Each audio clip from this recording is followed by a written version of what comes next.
What's up, Tessel fans? Lasergician here, and we have a card reveal for Jaws of Oblivion. I am incredibly excited to show you guys this card.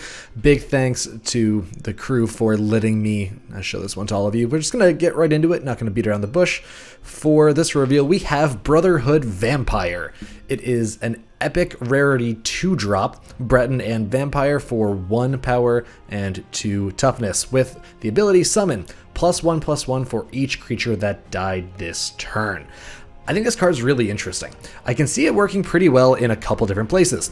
The first is, you're looking at it and you're saying, the stats, they're kind of just okay, right? It's a 1/2 for 2 that can maybe grow a little bit. Sure, maybe you get it to like a 2/3, maybe even a 3/4, that's pretty nice, right? But there are a couple situations in which this can get really out of hand. So the 2 decks that I see wanting this are a mid-range purple deck, something like mid-range Telvanni or mid-range Sorcerer, where you're doing a lot of trading, or a token deck like Token Empire or Token Spellsword. The first situation is you're playing one of those mid-range purple decks, right? You're trying to get value trades most turns, so you have like a Bleak Coast Troll out, and then you trade into something a little bit smaller, then something has died this turn, you get +1/+1, you drop a 2-mana 2/3. Well, that's fine, but at that point, why are you not just playing Barrow Stalker, right? It's consistently that stat line instead of sometimes a bit under, plus it has the keywords. Well, that's if you just get a value trade.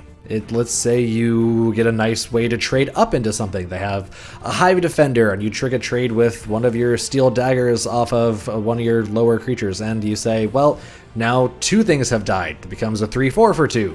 That's kind of nice. That's starting to get into territory that reminds me a lot of Midnight Trespasser from Moons Over Elsewhere. It's one of those things that if you get it to smooth out your curve, it ends up being really powerful. Now, those mid-range purple decks tend to try and saturate their magicka, as Trummer would say, every single turn. They want to use all of their magicka every turn that they possibly can. So weaving another 2-drop into your curve, that's something that you could possibly do relatively often if you have a lower curve, say alongside a Windkeep Spellsword. If you're on turn 4, you trade over something with the Young Mammoth, rather. You get a little bit of damage through, you get a value trade, so your Mammoth is on board and their own Barrow Stalker is dead now, and you get a 2/2 with Ward, and then a 2/3. That's not bad, right? That's pretty solid value. You're getting an extra body with solid stats. The other option is you're playing a token deck. That's where things can get really, really batty with this card. If you did something like Imperial Reinforcements, you have a couple tokens laying around, you trade those into enemy minions, even if they're not getting value trades, then sure, you're just pumping it straight into Brotherhood Vampire, getting bigger and bigger and bigger. The reason I think that's a particularly compelling argument is not because it's, necessarily the stronger one, but because it's kind of strategically interesting, right? Those token decks, they like going wide. That's the entire intent behind token decks in Tessel, is to get those nice fervor buffs, maybe 5th Legion trainer buffs, and then apply them to as many creatures as possible. That makes a relatively fragile board for AoE effects like Ice Storm. What Brotherhood Vampire does for you in that situation is it means you get a tall threat in addition to your wide board. You have, say, 2 things to trade into one of your opponent's cards.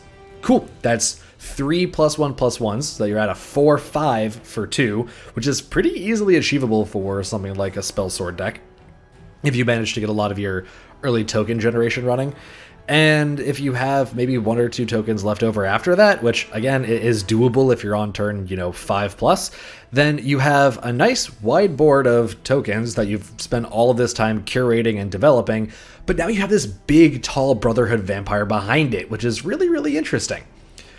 Its tribal tags of Breton and Vampire, arguably less interesting. However, if you want to do some maybe Ring of Lordship shenaniganry with Bretons, then mid-range Breton Sorcerer is maybe interesting.